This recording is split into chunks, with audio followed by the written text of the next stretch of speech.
area that the Bourbons targeted for reform were the religious orders in Latin America, specifically the Jesuits. The Jesuits were one of the two Catholic orders, the others being Franciscan, who were actively involved in converting Native Americans in the missions into Spanish subjects of the king.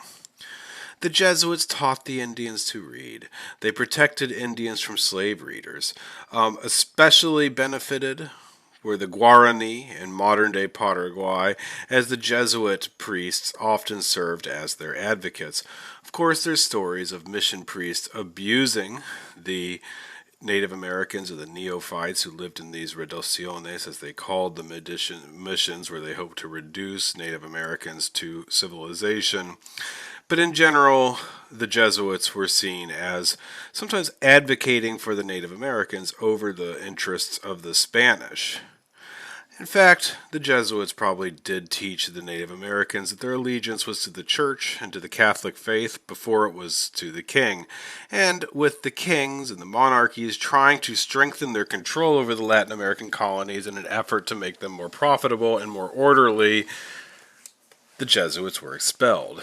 The Portuguese expelled the Jesuits in 1759 from Brazil, and the Spanish expelled the Jesuits in 1767 from their colonies. They left behind vast properties once they were expelled that were quickly gobbled up by the colonies and the crown. Of course, many of the Native Americans who lived in the missions were upset that they had been removed, but so too were some of the well-to-do Creoles and their children in Latin America. Why? Because the Jesuits also educated the Creoles' children.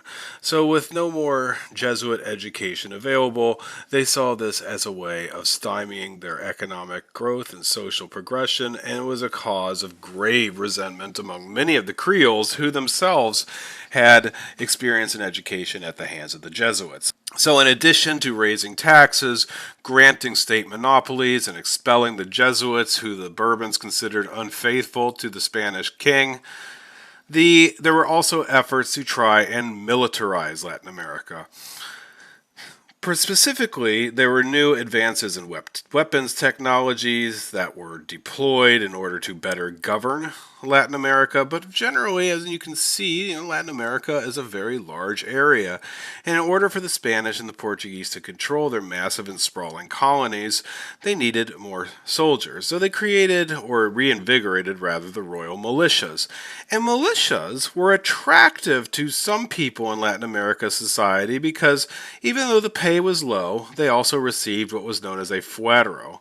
A fuero meant that if you committed a crime, you would be tried before your military peers in a military tribunal rather than a civil court.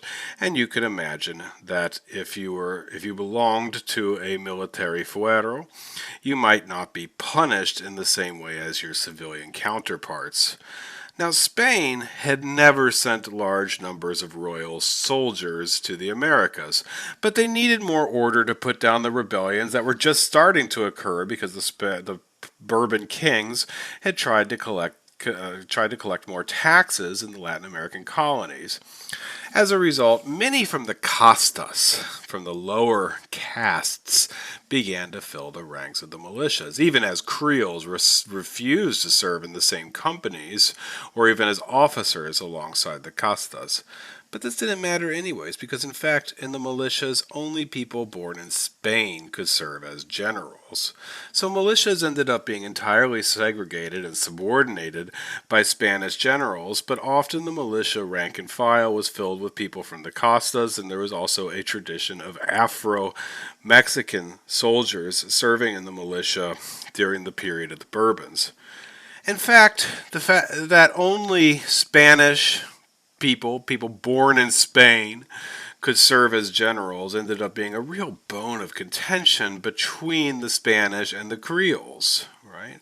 Even though they looked alike, even though their skin color was indistinguishable from one another, the Spanish looked down upon the Creoles because they thought that despite the fact that they were of purely Spanish ethnicity, or so they claimed, the Spanish believed that their environment and the being surrounded by mixed race people had somehow corrupted them. And maybe they weren't quite as white as the people who were actually born in Spain were.